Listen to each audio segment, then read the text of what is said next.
far wall. Now outletted to Bitten, and Hoffenmeyer will step in and scores from long range. Simovic. Drop pass. Graham Clark out to the line. Ball, a drive, knocked down. Rebound, scores!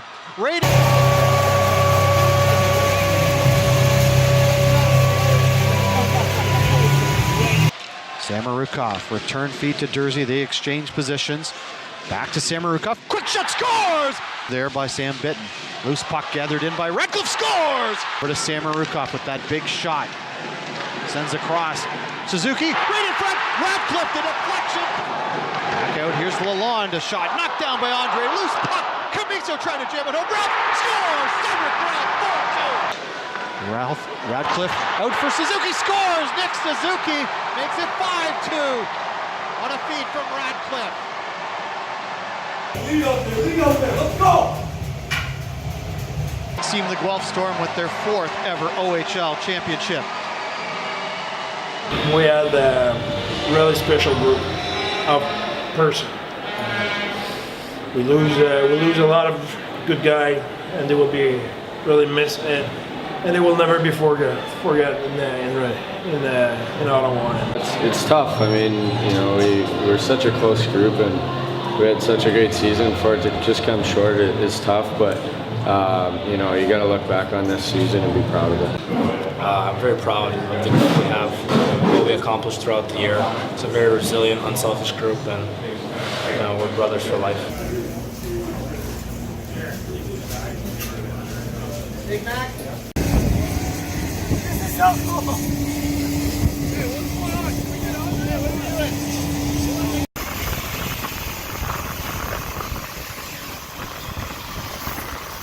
You're good?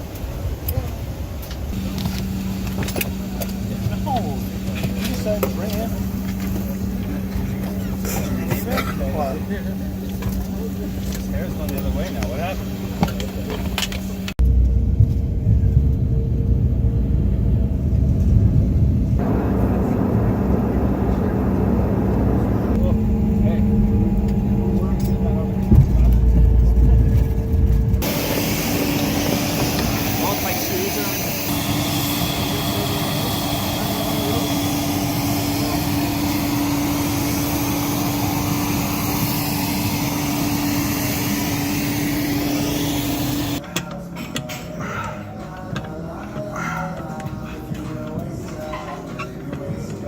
Today's been weird. Like, it sucks, obviously, that the guys lost yesterday, and obviously it's not affecting me as much. It's affecting the guys. Although yesterday they were in pretty good spirits coming home, but yeah, it sucks.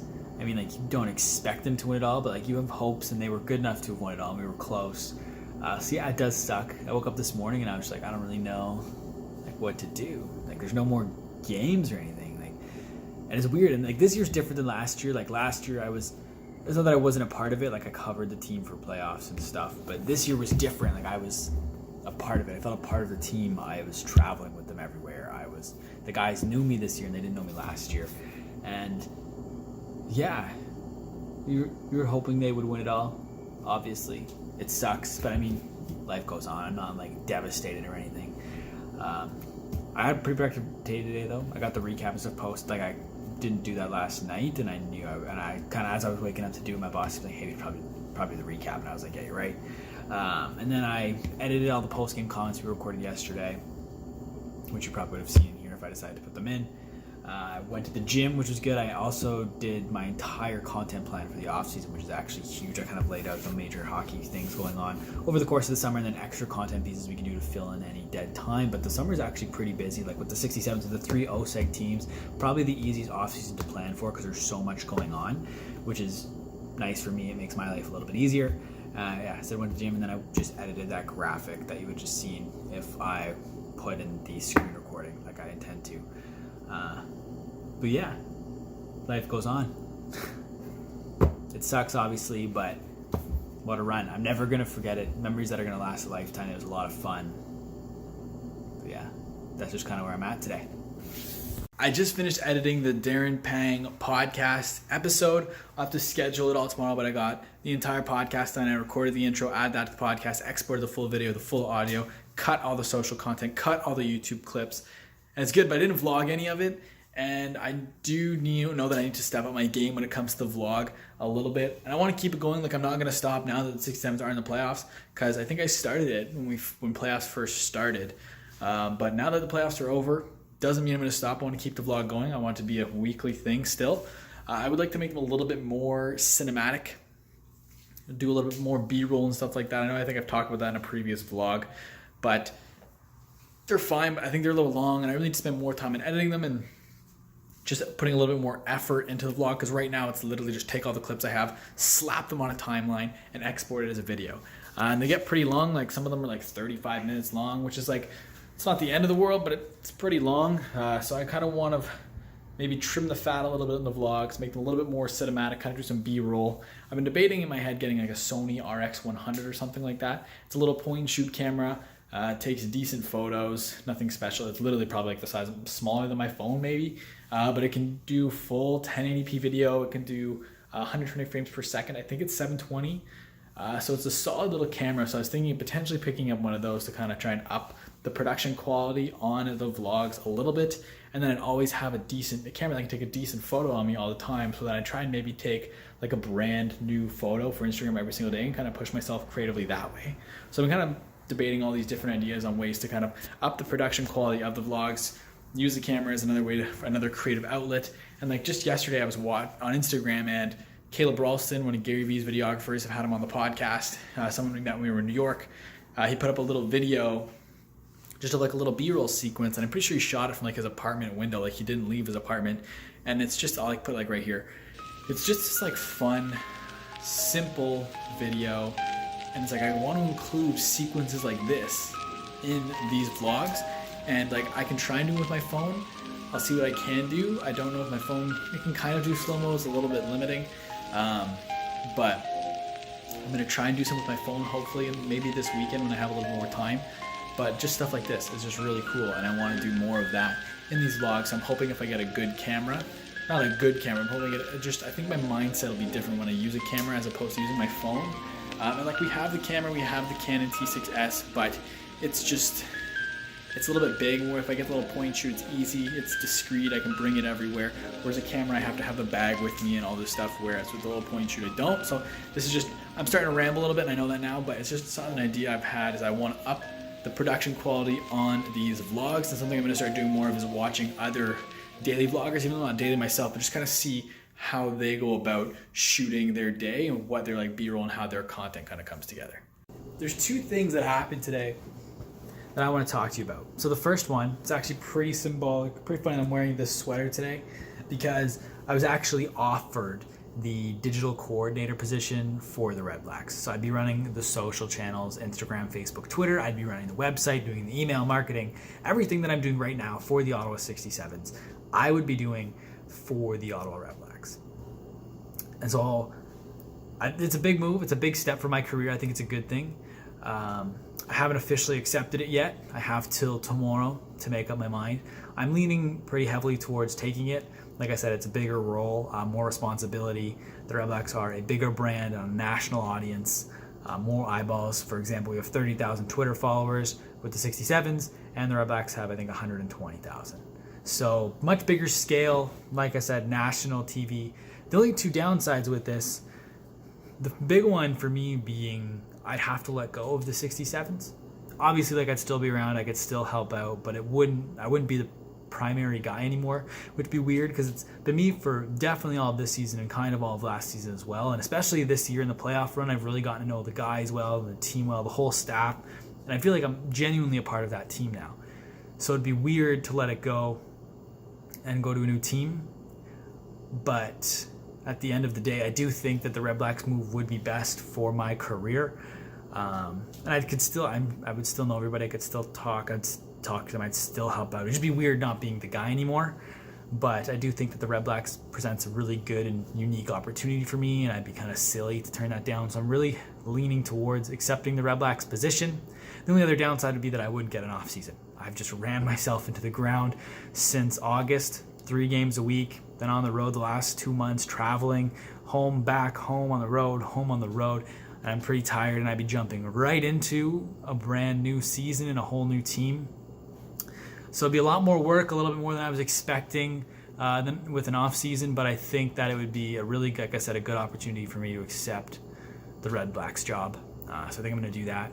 It's like kind of a promotion. It's like a lateral move, but it's also feels like a promotion at the same time. Obviously, like I said, because the Red Blacks are just a much bigger brand. The other thing that I wanted to talk about was I was going through my Instagram stories today, and I saw Brandon Hatcher, who, if you don't know, he is a videographer for Vayner Talent, which is a division of Vayner Media. He was one of the guests on my podcast, episode number 30. I'll link it in the show notes if you'd like to check that out. I hope. I might forget. I'm going to try and link it in the show notes. And he was posting on his Instagram story today, and he said, looking for people that speak French. If this is you or you know somebody that's, or not, sorry, not doesn't speak French.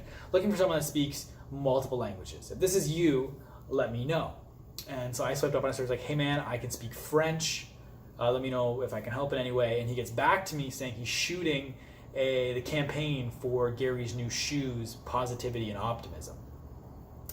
And he's just looking for people. He went around New York City today, asked people to say positivity and optimism to the camera, and he was looking for people to say it in other languages. So he asked me if I could go out and film just me saying positivity and optimism in French and English. So I'm going to do that. He needs it hopefully by tomorrow. I'm going to try and get that done. I'm going to try and get a haircut because it's getting a little bit long here, so I'm going to try and get that done during the day and then film it in the afternoon. But there's a chance I get in the commercial, the campaign video for Gary V's new shoes, which is just insane.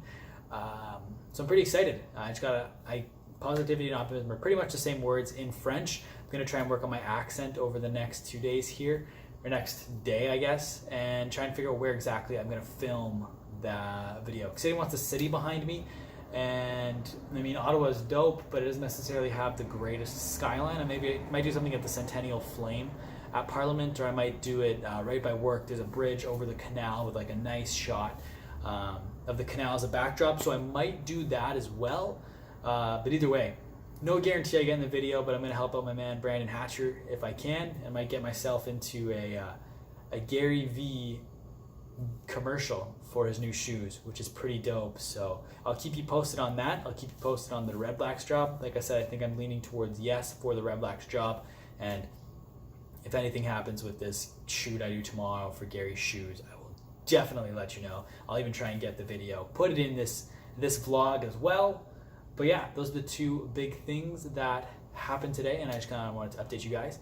But other than that, I think I'm just going to kind of chill out for the rest of the day. Going to schedule all the Darren Pang content, the podcast itself, the YouTube,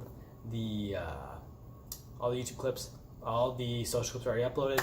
And then I'm going to finish editing last week's vlog because I'm a little bit behind with the travel and everything, so I didn't quite get that done yesterday. So I'm going to try and get that done. But yeah, some pretty cool pieces of news that I got today. Had time to process what you guys accomplished this year? Yeah, I think that, all the guys got together yesterday and kind of talked about it, and then hearing it from our owners and our... Definitely not, the ideal situation. The toughest part was, 67's fans, Ty Felber here. Just wanted to thank you guys for an amazing season, and you guys have supported us all year, and in playoffs especially, you guys were the best crowd in the OHL, and I can't thank you guys enough for my time here. Hey 67's fans, it's Michael DiPietro here. I just want to say thank you. Thank you for receiving me when I first came here in December and for supporting the boys throughout our phenomenal playoff run. I look back at my time here in Ottawa with nothing but fond memories and something I will never forget. So thank you. The guys and I were very proud to be able to play in front of you, and thank you for always having our backs. Looking forward to a bright future with the R67 organization, but I just want to say thank you, and hopefully you keep supporting the boys like you did throughout the playoffs because it's super important. So I'll see you guys later. Hey 67's fans, it's Austin Keating here. I just want to thank you for a great year. You guys have had our backs all year long, and I'm truly grateful, and the guys are really grateful as well. So thank you. Hey Ottawa 67's fans, Alec Belanger here. Thank you for your tremendous support this year. The boys really appreciate it. It was fun coming to the rink to play when there were so many fans in the crowd, and we'll hope to see you next year on our chase to win a championship.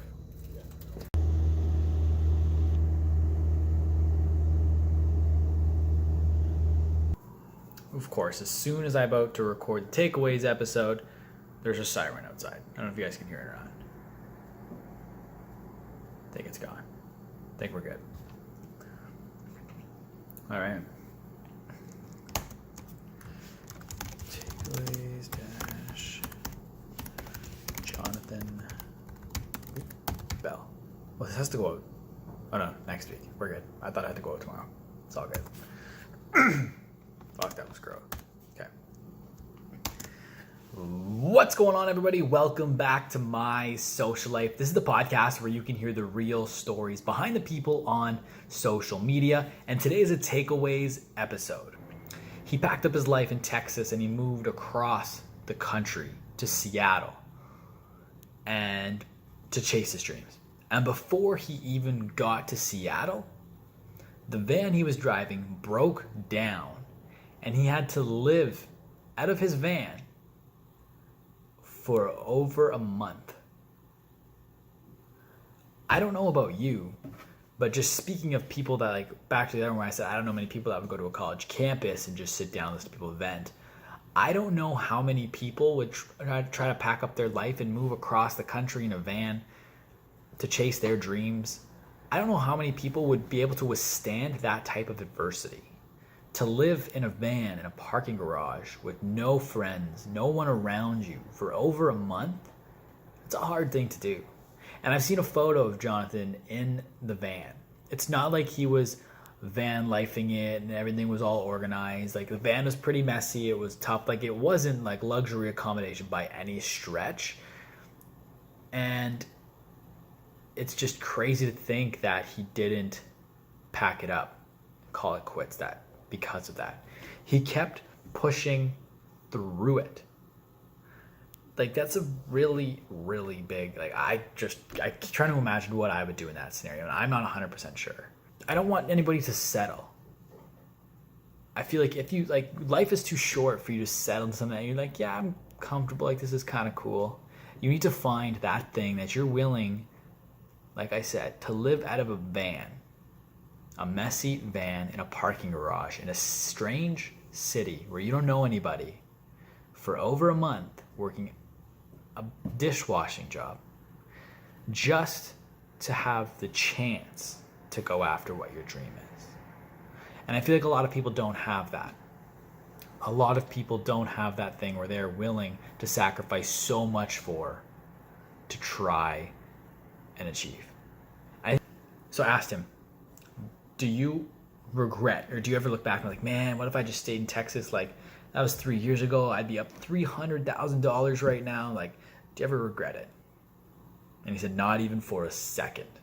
Just on my way to Parliament to meet up with Ace. We're going to shoot that video for Gary V's new sneaker campaign, Positivity and Optimism. I've been practicing Positivity et Optimisme all morning. Can't wait. I had to move from Parliament because there was too many people. There was a guy protesting in the shot, and they were doing construction on the front. So we came here. So we'll have this as the backdrop. Ooh. Not too bad.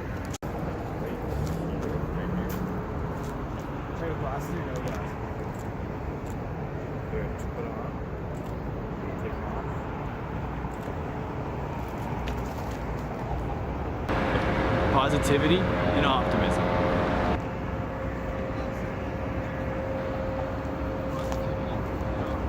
That sounds good.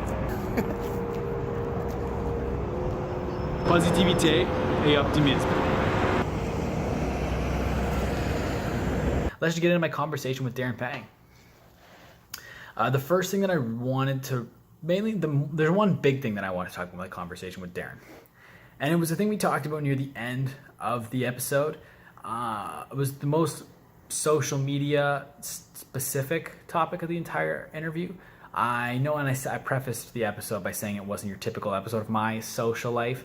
A lot of it was about hockey and Darren's playing career and then transitioning to a broadcaster. So there wasn't a lot of value in terms of social media, but there was an important 3 to 5 minutes at the end of the episode where Darren and I talked about kind of not necessarily personal branding specifically, but like the interest of athletes and social media and everything. And I really kind of want to break down that part of the conversation.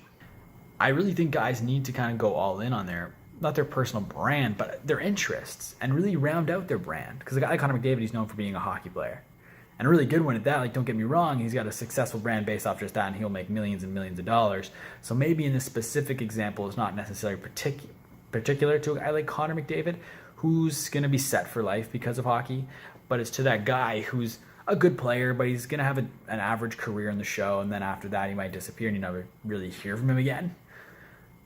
But I would love it if these guys just leaned into their interests while they were a player and really grew their brand that way and grew their following, because you have it built in already. As an NHL player, you've got tons of eyeballs, tons of interest on you. Could you imagine if Patrick Laine was a Twitch streamer or a YouTuber? Do you know how many people would watch Patrick Laine Twitch?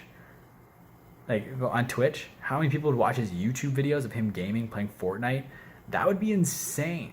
This example I like to give. If Jason Spezza and Paul Bissonnette walked into a high school in Canada, even in the States, if they walked into a random high school, who do you think would get more attention?